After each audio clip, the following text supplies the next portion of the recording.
The Jaipur bookmark reflects the core values of the publishing industry, and it brings together some of the greatest publishing professionals from around the world.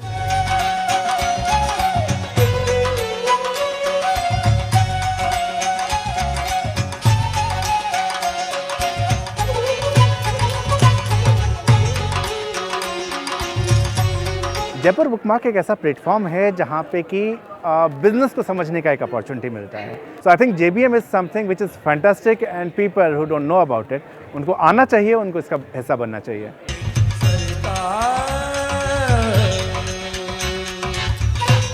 Jaipur Bookmark. Come and celebrate literature, meet authors, agents, publishers.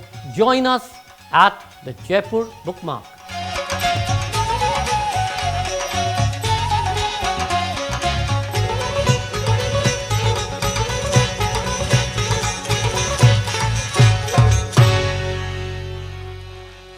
On behalf of Jaipur Bookmark, Festival Advisors, Aditi Maheshwari Goyal, Namita Gokhale, Naveen Kishore, Neeta Gupta, and Urvashi Butalia, Festival Producer Sanjoy K Roy, and all my colleagues at Teamwork Arts, we welcome you to the 8th edition of the Jaipur Bookmark. The Indian publishing industry has grown rapidly with the world's attention converging on it. Creating a meaningful B2B platform for publishers was thus essential, and the Jaipur Bookmark was conceived to run parallel to the Jaipur Literature Festival. In the 7 years since its inception, JBM has fast emerged as a nerve center for the South Asian publishing industry and is indeed a focal point where books mean business. In 2020, the world grappled with a pandemic and businesses learned to reinvent themselves and to adapt to an entirely new digital idiom. JBM 2021 is being held as a virtual event and, as always, continues to bring together all stakeholders of the business of books over meaningful discussions and far-reaching resolutions. A warm welcome to all of you to this session at the virtual JBM 2021. Libraries as communities of learning. Abeer Al-Kuwari, David Farnan, Liz Jolly, and Mridula Koshy in conversation with Sanjoy K Roy. Libraries are increasingly becoming crucial community hubs that serve as centers of learning, communication, professional development, and collaborative projects. They seek to be inclusive spaces with resources for those who wish to learn, engage, and celebrate their potential. Leading library professionals from across the world speak of their commitment to books and their ongoing initiatives and collaboration. Abeer Al-Kuwari currently works as Director of Research and Learning Services at the newly established Qatar National Library. Abeer is a founding member of the Library and Information Association in Qatar. She used to be a corresponding member at IFLA Metropolitan Section and is now a corresponding member at the Genealogy and Local History section. David Farnan is the Library and Arts Director for the city of Boulder, Colorado. He grew up in rural America in a family that valued stories, learning, and hard work. Over a nearly 30-year career in public libraries, he is devoted to free and open access to words and ideas. Liz Jolly has been Chief Librarian at the British Library since 2018. She joined the library after a long career in the university sector, an honorary professor of learning and teaching at Teesside University. Liz is a fellow of the Chartered Institute of Library and Information Professionals and of the Royal Society of Arts. Mridula Koshy is a writer and library movement activist. Her short story collection, If It Is Sweet, won the Shakti Bhatt First Book Prize and was shortlisted for the Vodafone Crossword Award. Her novel, Not Only the Things That Have Happened, was shortlisted for the Crossword Book Award. Her latest novel is Bicycle Dreaming. She runs the Community Library Project, which advocates for free, publicly owned libraries that are open to all. Sanjoy K Roy, an entrepreneur of the arts, is the managing director of Teamwork Arts, which produces over 33 highly acclaimed performing arts, visual arts, and literary festivals across 40 cities across the world, including the Jaipur Literature Festival. He is a founder trustee of Salam Balak Trust, providing support services for street and working children in Delhi. Roy works closely with various industry bodies and the government on policy in the cultural sector in India and has lectured and collaborated with international universities. Sanjoy, over to you. Really, it's a great honor to have Abeer, Liz Jolly, David Farnan, and of course, Mridula Koshy on this session. I wish we could have all welcomed you like we normally do physically at the Jaipur Literature Festival. But unfortunately, this year, everything has changed. And what I'm going to start with is asking Liz, in the world of the digital era, and Google, which is the new library of everybody's mind. What is the role, according to you, of still the brick and mortar institutions like the British Library? And do you feel that it still can be a magnet for communities to come together and work to be able to understand and realize knowledge and information? Good question. Thank you, Sanjoy, and I'm delighted to be here. So thank you for the invitation. I think even in a digital world, physical library buildings are massively important. I would suggest that for a long time we are not going to be an entirely digital world. We are going to be a mix of physical and digital, and as much as the balance might have changed during the current pandemic, when the immediate situation is over, we are going to want to come together. Libraries have always been about learning, about working together with people. And technology is an enabler and an enhancer, but it is very much just part of what libraries are. Libraries, whether they're university libraries or public libraries or national libraries, are very much places where people can come together in that physical space to learn and to create knowledge. And they can do that. What libraries are about, they've always been about learning, research, knowledge creation. How we do that within our buildings is the thing that changes over time. But I would say that a library building is very much timeless and still relevant in today's world. David, taking from what Liz said, I mean, the Boulder Public Library has won so many awards for best library in the United States. And yet every year, when you present your budget to the city of Boulder, you have to make a really strong argument for them to continue to fund you at the level that you need funding. Does the community actually realize the significance of what a library brings to the fore? My first impression when I arrived at the Boulder Public Library, so many years ago, was I was just overwhelmed by the fact that it was also a home for so many homeless people who, because they didn't have refuge anywhere else, found refuge in the computers and the books and the possibility of a safe space. But beyond that, what is the argument that you put across each year to the council to ensure that you're recognized and your efforts actually bear fruition? Thank you, Sanjoy. That's a great question. And I would agree with Liz. I mean, libraries have changed throughout history. We are really about learning, about knowledge. It's never been about the books as much as the books are a primary portion of what we do. The Boulder Public Library, we have a meeting coming up soon on budgets. So, we're a part of the social infrastructure. I always describe the library as we're a gathering place. We're a gathering place for all parts of our community. And it's, outside of public transportation, the New York subway, for instance, public libraries in the United States are really the greatest kind of cross section of people in our community, both of all economic backgrounds, of all social backgrounds, all racial backgrounds. So, the library is that place where the community kind of comes together. And it is around, this idea of learning and of knowledge and of creation. but it is also a safe, as you said, a safe environment. It's a safe environment to sit down and talk with somebody who's your neighbor in community, but not necessarily someone who you would see every single day.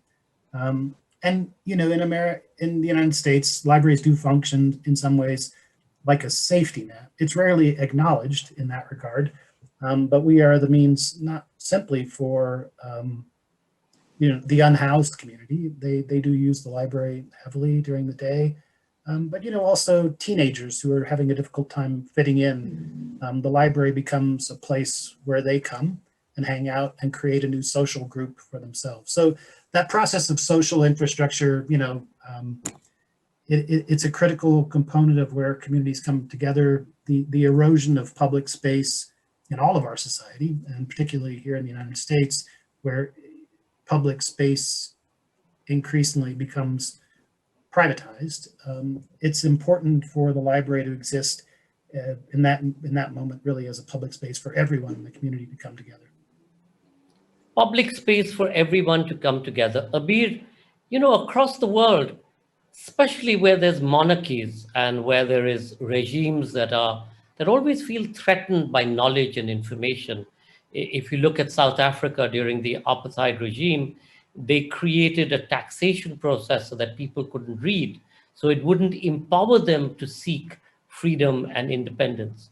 And yet, in Qatar, which is a monarchy, you all took this very definitive step to set up one of the most brilliant spaces of learning. And it's such an extraordinary building with, 1 million books open to everybody, and where you encourage people, despite the fact that, not everything may well be acceptable in those societies.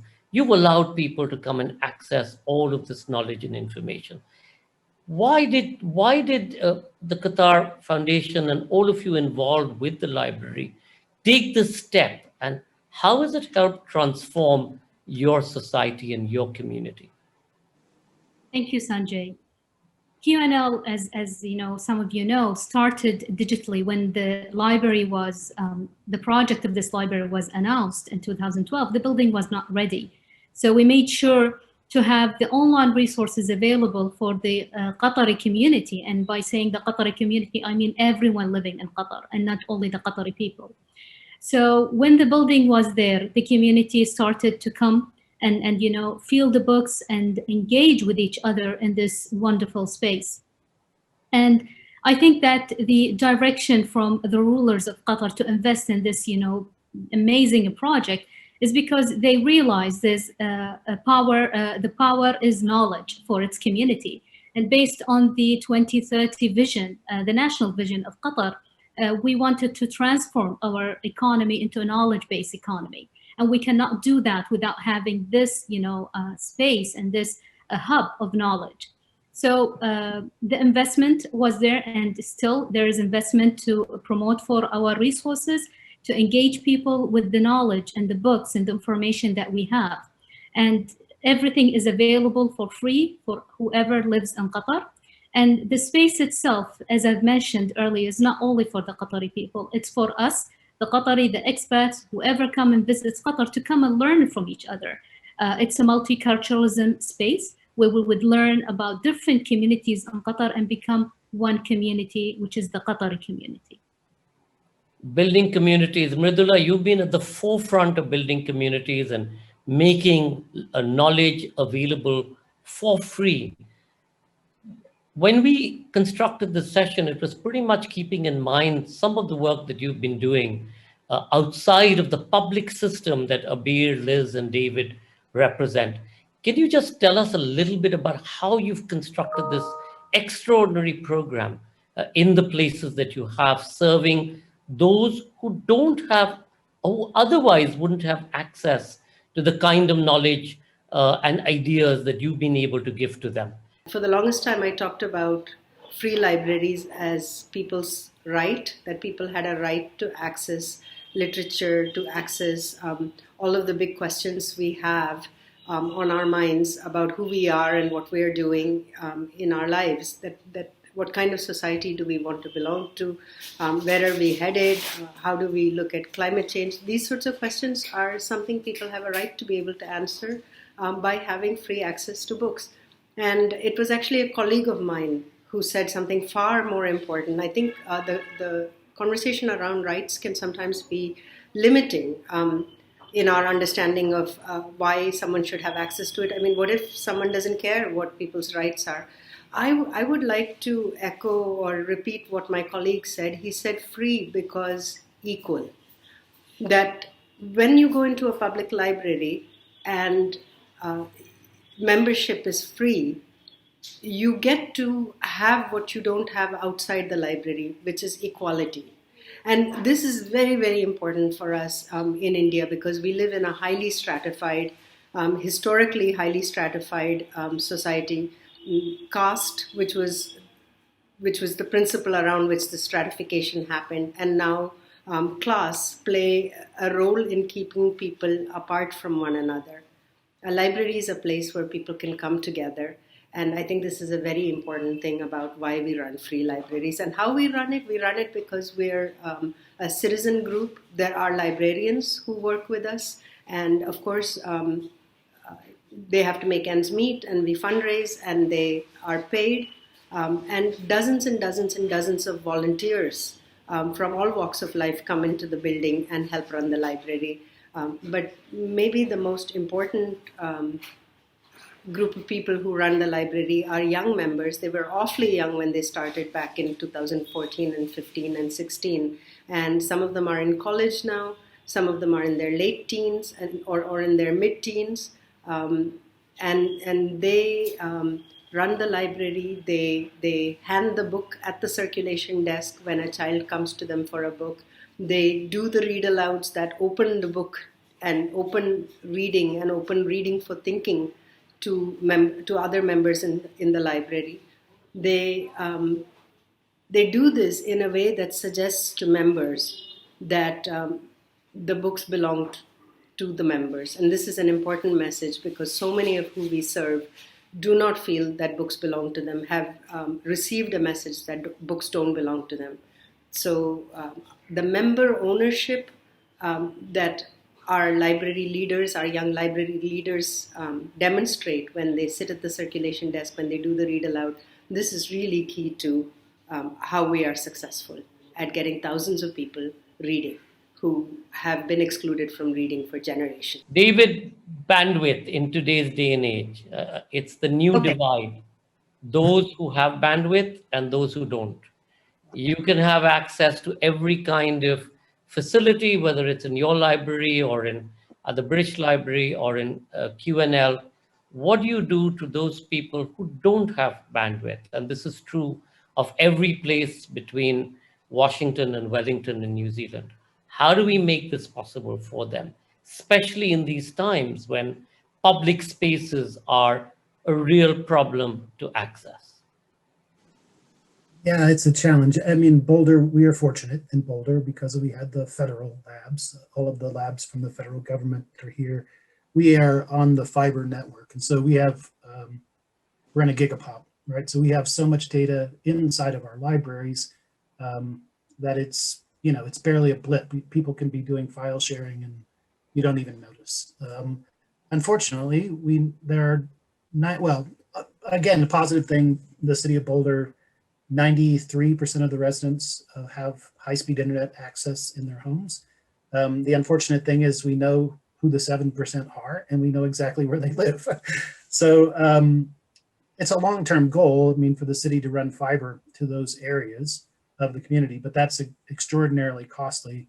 So what we've done during the pandemic, I mean, right when the pandemic hit, I told my board and the funders, I told them that my one regret was that we had left this pilot program unstarted. We had a pilot program to distribute free unlimited data for wireless hotspots and computers to the community. And so the foundation, who has supported JLF throughout the years, they said, well, let's just do it anyway. And it'll be an interesting pilot. And so they came up with the money. I believe we initially purchased 425 hotspots, which we gave out to anyone in the community who requested one. It has unlimited data, and the foundation is paying for that plan, which it's interesting, the devices are cheap, the data plans are what's most expensive. And that's been a very successful pilot.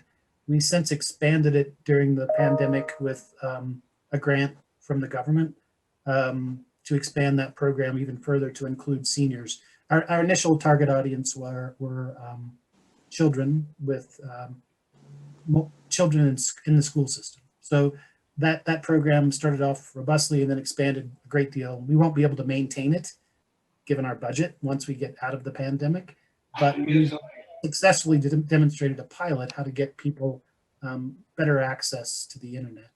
The long-term goal of providing broadband throughout the country is going to take some creative minds because, you know, again, like Boulder, we have a gigapop. If you live in rural Colorado or rural Texas, you're lucky to have dial-up at this point. I mean, there are places where you are not seeing good bandwidth, and it would be impossible for them to join a call like this. Liz, David talked about the 7% that doesn't have access. The British Library has sort of been at the edge of course, now what is a whole new redevelopment. And it's changed completely in its form, its shape, the kinds of people that have now come in there. But in the past, it really was at the edge of that point, those people who didn't have anything. Can you tell us how the library, apart from those people who come to you for research, and they're individuals and they are there for a purpose, how have you been able to foster that community spirit? You've done wonderful exhibitions, you've brought in young people, but the community around you, how have you been able to help them? I think that started when we had a new chief executive, Roly Keating, and just before I came. And the library looked at its strategy and looked at what it wanted to be and thought about the purpose of the National Library. And we looked at our vision, our mission, and our mission currently is that we're making our intellectual heritage available to everyone for research, inspiration, enjoyment. And I think in the past, perhaps for everyone has meant for everyone in the research community. And what we've had to do is make real efforts to be clear and to open ourselves up to Britain. And there are national libraries in Scotland and Wales too. And we work closely with them, as well as other libraries internationally. But what our strategy is around putting the user at the centre. But one of our core values of everything we do is around collaborating to do more than we can do ourselves. So while we have our main site in London that everyone knows, we also have most 2/3 of our collection in an old Ministry of Defence site in Yorkshire. But obviously there are physical barriers. So we have set up or worked with the public library system in the UK and with the National Libraries of Scotland and Wales to set up something called the Living Knowledge Network. And this is a network of some of the public library authorities. We've started in 2019 with 22 libraries. We now have 31 libraries. And this is around sharing access to our collections through talks, through sharing some of our exhibitions. And with them, we have panel exhibitions that they can supplement with local resources, through staff development, through developing those libraries. And so these are libraries from the south of Britain to Aberdeen in Scotland. And some of the audiences who come into their public libraries are people who would never have engaged with the British Library before. And we have research to show that. In parallel, our Business and Intellectual Property Centre network, which started in 2006, again, is about supporting the development of small businesses. And we've worked through public libraries, again, across the UK. And we've just had some money from the government because we have proved through research that for £1, every £1 invested in our service, there is £6.95 put back into the local economy. So again, that is working with local libraries to deliver that service. And both these networks are intrinsic goods in themselves, but they're also about us showing that we are the National Library of the UK and meeting people. We also believe that we need to do work locally with our local community who surround the building. And we want to expose our collections to anyone in the UK who wants to see them.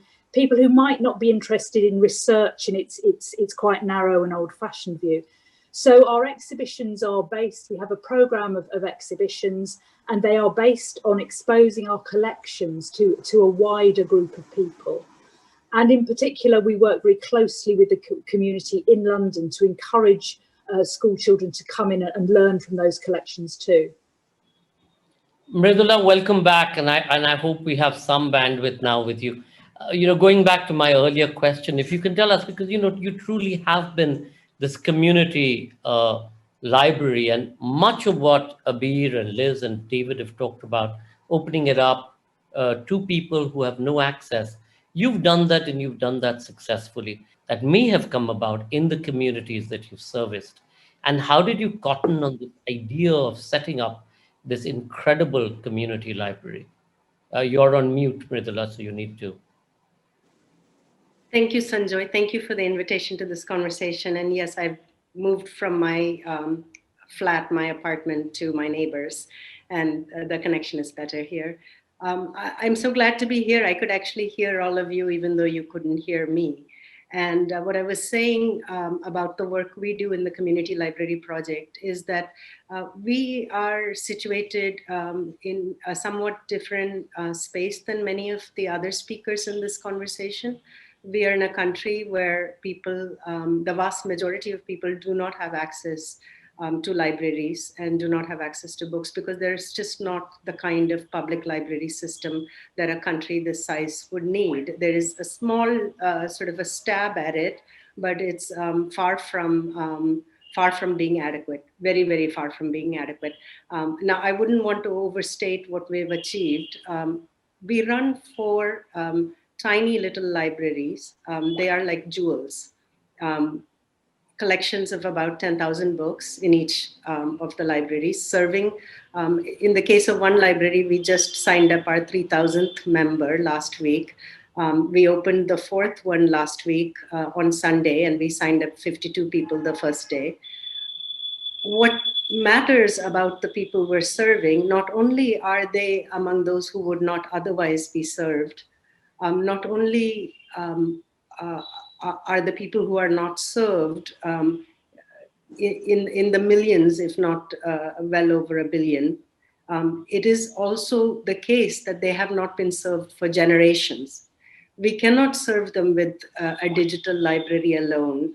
What happens in our library is a joy to be a part of. It is a community coming together, because your 4-year-old who walks in on her own and, signs herself up for membership needs a warm welcome, needs an easy, of course, free of cost, but also an easy way to enter that space. And then lots and lots of programming that allows her to build her confidence as a reader. So we do the daily read alouds, the multiple read alouds daily, all practices that work around the world, practices that are best done in a physical space. When she walks in, she's actually walking into a space where the circulation desk may have someone that she would consider an older brother or a sister, essentially someone from her community who may have joined a few years ago as a 7-year-old and is now 12 or 15 and helping in the library. She's seeing people she recognizes, she's being welcomed in there. And all of this, I wanted to add to the conversation about what purpose, what is this about, and why do we need people to read? Well, all of this is because reading is really thinking. And up to now, the fairly excellent public school effort, which is the government-run school effort to provide literacy, has exclusively focused on literacy as something you do through studying to achieve a certain thing called a limited understanding of what knowledge is, which then in turn serves you entering the workforce and making a living. But reading is so much more than that. And to be able to invite people into reading for thinking and knowing that that ultimately serves all of us. We build a stronger society if all of us think together. When we think alone, we don't do as well. And if we exclude the vast majority of people from what is pretty much the best engagement any of us have ever figured out for thinking, which is reading, which is reading the book that a child in Norway might be picking up at that same moment that you in Delhi are picking it up. So everything about what we do in this library with this small group of people and giving them access is really a political provocation in a system that says we don't need to do this, or maybe just has not dealt with the question of why we need to do this. We hope by doing this that lots more people enter the conversation. And in the same way, Sanjoy, that in Delhi we sit around talking about pollution, what a calamity it is that we live here and what can we do about it. Well, it is a calamity that we do not have libraries in India, and we want more and more people entering that conversation. David, I'm going to come to you with the political provocation stuff in a second. But Abeer, one of the things that Mridula talked about is creating a safe space. Now, the QNL is in the education district of Qatar. You've got these incredible universities on the left, and the right, and front, and it's a very ordered and beautiful space. And yet, every time I visited, I saw young people, I saw families, I saw parents bringing in their children. It was a space for community. What did you do to be able to make this so accessible?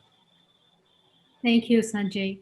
So, although the name of QNL is the Qatar National Library, but it functions as a public library, as a national library, and a research library focused on cultural heritage and local history. What we have done is, we have all of these resources available, the 1 million books, the online resources, but we did not just stay there and waited for people to come and use these resources. We go to them. So we do lots of promotion of our resources. We engage with people, for example, because we could not engage with people physically because of the pandemic. We went to people through social media, for example. When the pandemic started and people started staying at home, we thought about how to reach those people and promote for the resources that we have, and make recommendations of book that they can read, children's book that they can use, since the schools were out for some time. So we use this platform to go to them and engage with them. In terms of the physical engagement, where people come to the library, it's a library for all. We have a children library, we have a young adults library, we have a cafe, we have a restaurant. So the space there is open for everyone. The free internet, just it's a space for you to come and reflect with this beautiful building. And we do more than 80 events and programs per month. We turned into doing this to be online program since we've been staying at home. But all of these are elements that draw people to come to the library. And we do targeted promotion of our programs and events. We're not only targeting to promote for our resources in English and Arabic. We do also target several communities in Qatar, like the Filipino communities, the Indian communities, the American communities. In 2021 nowadays, we have the US Qatar Year of Culture. So we do a program and plan our events around this theme to attract more people to come to the library and discover the treasures that we have. I'm going to come back to you and Liz about treasures in the library. But David, you all have just gone through this, jaw-dropping moment at Capitol Hill with the storming of the Capitol Hill. How do you feel, or why do you feel a library and knowledge is important to be able to push back against the contrary narrative? Here you have an election which has been clearly won, and yet a huge number of people believe that the election was stolen. How does knowledge, history, information, the very sense of learning help to push back on this belief that it's either my way or the highway? You're loading up the difficult questions, aren't you, Sanjoy? Yeah, I mean, knowledge. I absolutely agree with Mridula that knowledge inherently is political, and knowledge and learning are inherently a threat in some ways to hegemony. And you know what we experienced just a little over a month ago was shocking, I think, to everyone around the world and to us here. Um, it made real, you know, an undercurrent that's been in America's entire history in the United States. And it is the willfulness to ignore knowledge. And at its core, it is a white supremacist, racist message. And when you are blinded by some form of racist ideology, no amount of knowledge is going to change that story for you. But I'm reminded, again, I mean, I love the story that Mridula related of the 4-year-old coming into the library for the first time to get her card, because really when you talk to people, and I like your title too, Mridula, the library movement activist. I want to get that on my business card because I feel like I'm still one. I used to refer to myself as a library evangelist, but I think a library movement activist is a better one. You know, that image of the 4-year-old coming into the library, it goes to the heart of really what the love of libraries is and about community, because there's that moment. And I talk to so many people and gather so many library stories, and I ask them what hooked them really on public library. And quite often it's a moment where they go back as a child and coming into the library, free public library for the first time, and it has nothing to do with the books. It has nothing to do necessarily with the ideas in the books, but it's this idea of the person they may become. You know, they're suddenly, this door is open to them and they feel compelled to not, there's a desire to read all the books in the library, but that hunger for knowledge is one in direct contradiction to kind of what we experienced over the last 4 years in the United States, where people really, I have no way of explaining how it's the case that so many people are inspired by the lie.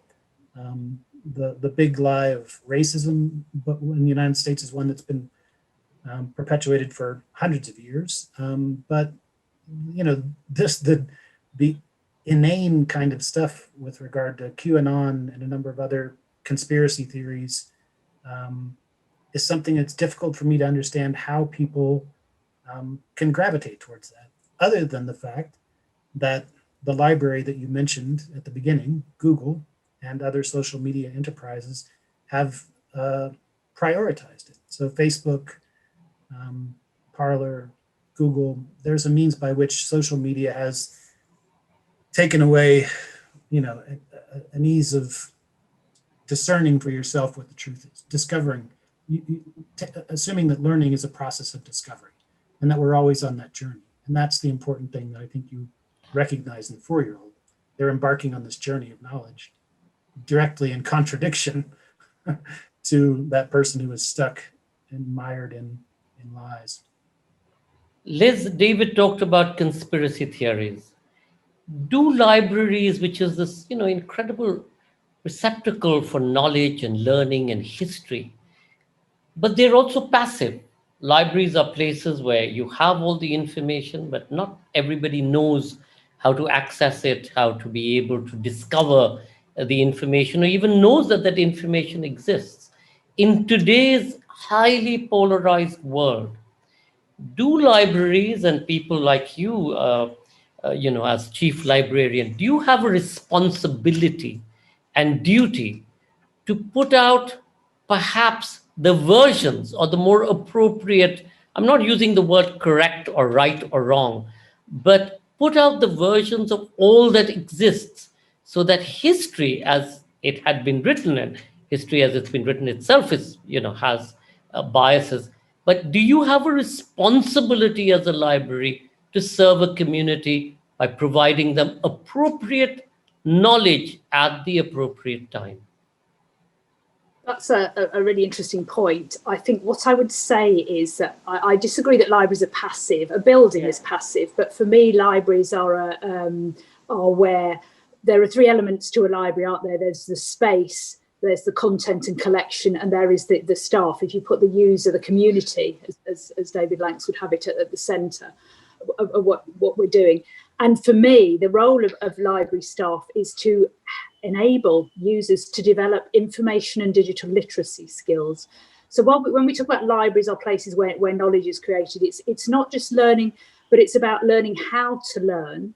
And librarians have always had a role in society, have always helped their users, be they students, be they members of the public, be they users, researchers, or whoever in a national library, of helping people to develop those skills that mean that whatever you find, you can actually assess and think about bias and subjectivity, and think about the perspective of the person who wrote that, and actually assess that information and make your judgment about it.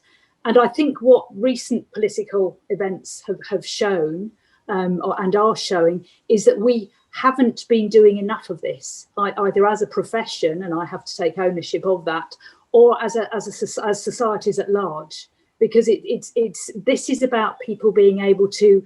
It's an intrinsic good, and I think I really agree with Ritula's point about reading for enjoyment and developing empathy and all those skills that come. But it's also about people being able to function effectively in society and being able to take their full place. And so, yes, I think there's a clear role. We are working with our partners in public libraries, investigating how we can do this better. But yeah, very much so. I think this is a key role for librarians to teach people how to assess and use the information that they find. Does that answer your question? Yeah, I mean, I'll go straight to Mridula. Teach people how to access and assess knowledge that's out there. Mridula, have we failed? Even as we see the kind of extreme hatred resulting in violence and a pushback, have we failed as a knowledge, as a group of people, people like us who have had access to knowledge, have we failed communities? And perhaps is there therefore a rationale to say that the kind of community library that you have created, that is a model to be able to push back on this narrative of hatred by being able to deliver to your community something that's specific and tangible and relevant to them? I'm not sure I can answer the question of have we failed. Well, yes, I mean, I can answer it and say yes. To what extent is a harder question to answer. And I'm not sure that we need to spend a lot of time thinking about that. What we saw in India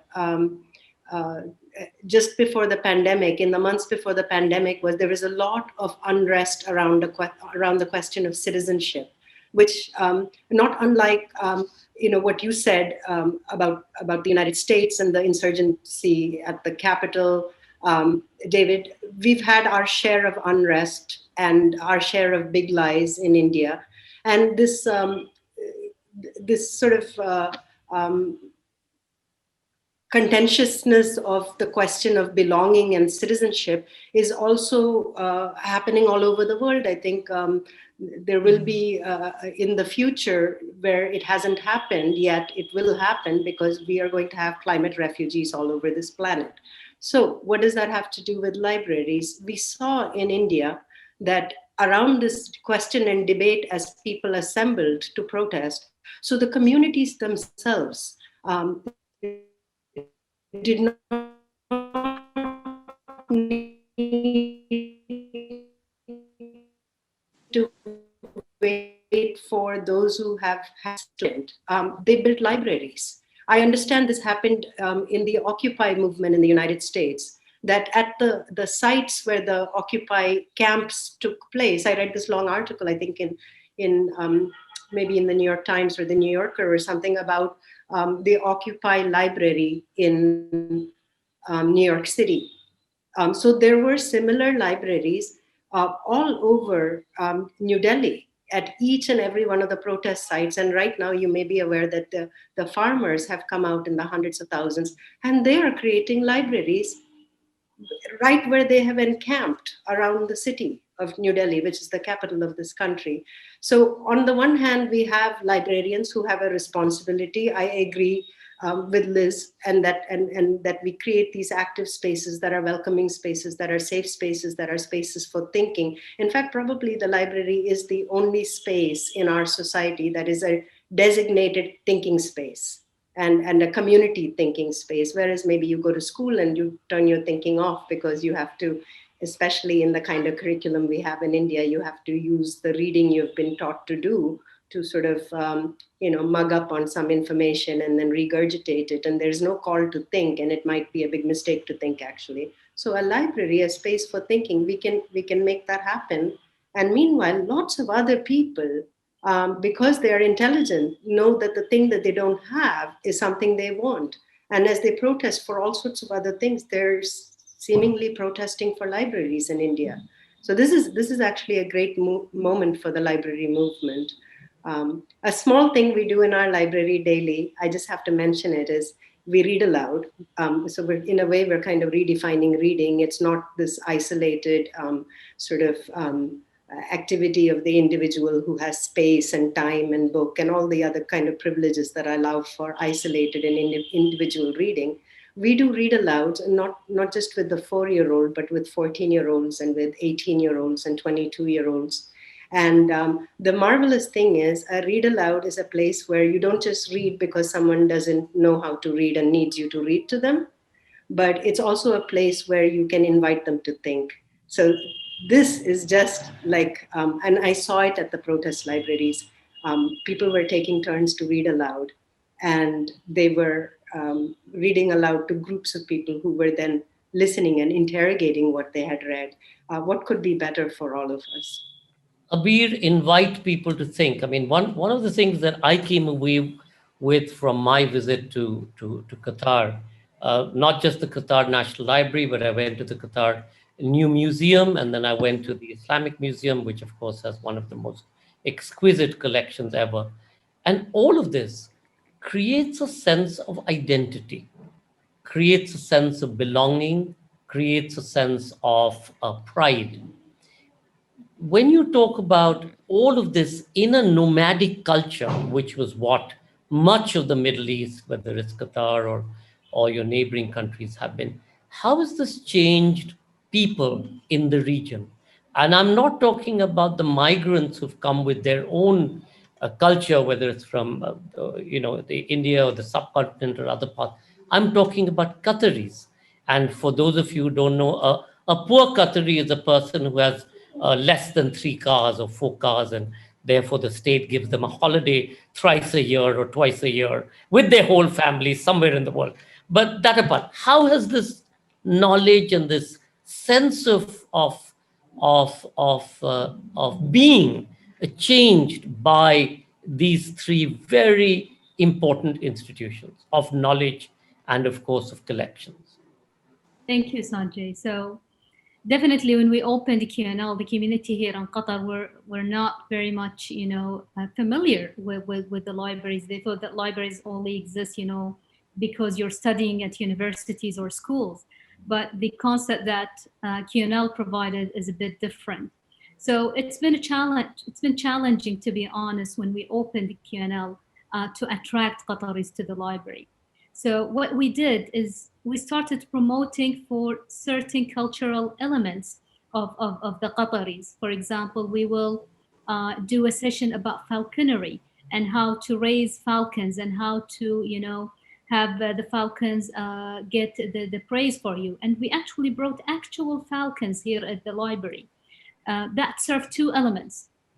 The first element is for our, proud Qataris to share their experience, to share their culture. And the second element is to make this knowledge available to others who don't know about these elements. Also, we made sure to celebrate the Qatar National Day by bringing in interesting elements to the Qataris. For example, we will do poet sessions. We'll have interpretation for it. We'll do discussions about the Qatari, for example, traditional clothes. We'll do, even healthy traditional cooking at the library here. So we engage the Qataris by offering them a space to come and share their culture, share their heritage, talk about how proud they are about, how they came about through the history and heritage of the country.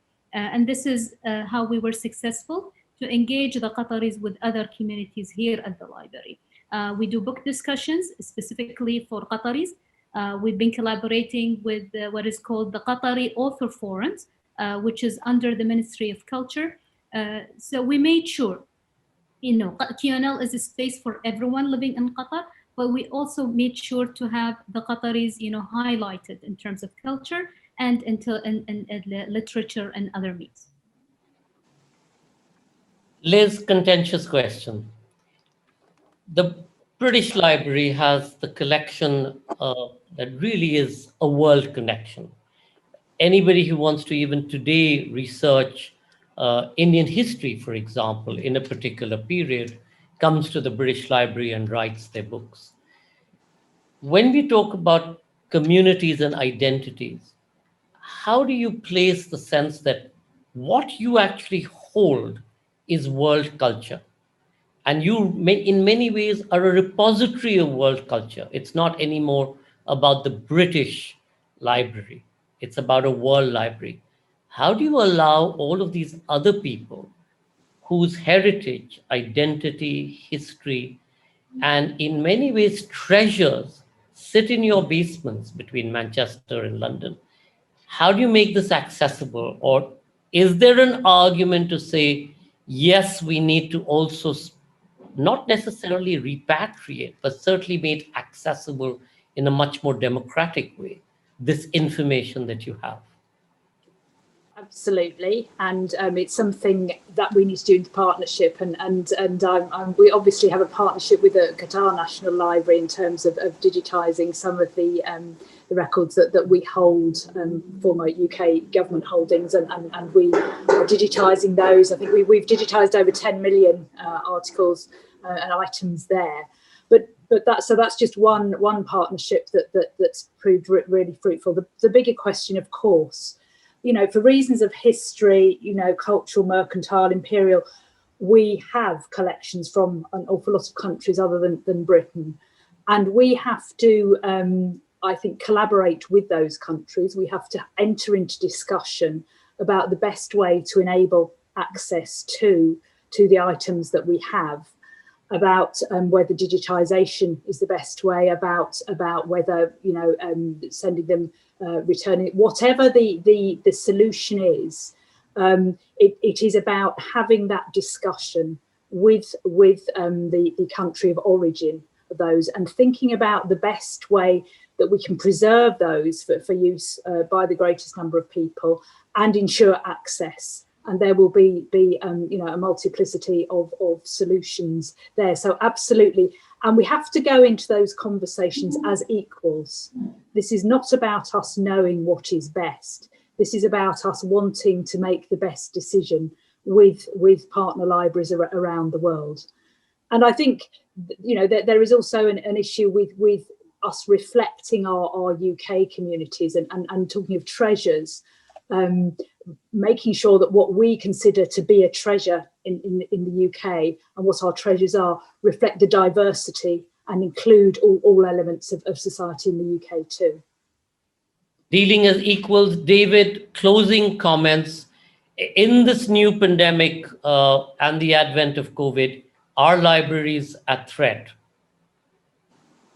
Are they a what? Are libraries threatened by this new COVID and No. online existence? No, not at all. We've seen our numbers remain steady even when we were only doing curbside carryout. Right, so the desire in the community for getting books, getting movies, getting all of that stuff remains the same. I think we stand as a beacon. I'd like to kind of go back when we close to your question about have we failed. We can fail, right? And failure is, libraries are, have a long history, but they are such a fragile thing. And it comes around to this notion that somehow knowledge is an objective. is an objective thing, in which case we objectify knowledge. And then it becomes just transactional. And in no case is knowledge transactional. It's something that we learn for ourselves. And that's where I believe libraries hold such an important key for our communities. Mridula, closing comment. Can community libraries be the instrument of change? Oh, I think any space that brings people together to think together is going to be a space that's thinking about change. See, I used to be a union organizer in the United States. And one of the tenets that we built our work around is change is always happening. And it's almost always organized change. The question is it the change you want? So, capital organizes. Our world is organized around certain principles. People got together and made that happen. Many people were not part of those conversations. I think a library is a great space where people come together to think. It is by definition a space where the thinking happens with access to books, where generations and even in some cases millennia of thinking is captured. The big questions about who we are also questions about who we want to be. So if an institution is bringing people into a practice around those questions, there is no doubt that they are going to participate in change. Change is already there, but the more people are participating in that and equipped, with critical thinking skills, which is what reading is all about. It's an engagement in thinking with other thinkers. Then you potentially have change that is good for us. Abeer, is change a threat? Definitely no. Change is development. On a daily basis, we change. We change our perspectives of things. Once we sit to discuss and debate with others, accepting the counterpart's opinions, it's development. I don't look at it as a change, as a threat, or something that we need to be afraid of. It is development to me, and I think libraries are drivers for these. I will not call them change, but development, a positive change, if we can call them, and having all these resources and accurate information for our community drives them and help them in this positive change. Liz, libraries are a place for platform for change. Is thinking overrated? No, you can never think too much, but libraries are a place for people to bring people together. I really loved Richard's comment about communities coming together to learn, to think, to contemplate. Communities coming together on that very happy note. What a wonderful conversation. Liz Jolly, David Farnan, Abeer, Mridula Koshy, thank you all so much for coming together to be able to tell us why and how libraries and communities really are the need of the hour. Thank you, Abeer, David, Liz, and Mridula for this insightful session, which threw up so many questions as well as answers. Thank you, Sanjoy, for being a fabulous moderator as always. And a big thank you to all of you for being such wonderful and attentive audiences. All our sessions will be available to view later on our Facebook page and YouTube channel. Once again, we would like to thank all our advisors and partners for generously supporting us. We hope you all enjoyed this conversation and will stay tuned for the next session. Publishing Market, International Exchange. Claudia Kaiser, Lucy Luck, Fidan Kidiniotis, Renata Punka, Celia Ahava, and Urpu Strelman in conversation with Preeti Gill. Organized by Cultural Relations Platform CRP and EU-funded project in collaboration with Jaipur BookMark. Thank you once again, and now we present an interesting reading from the JBM short series.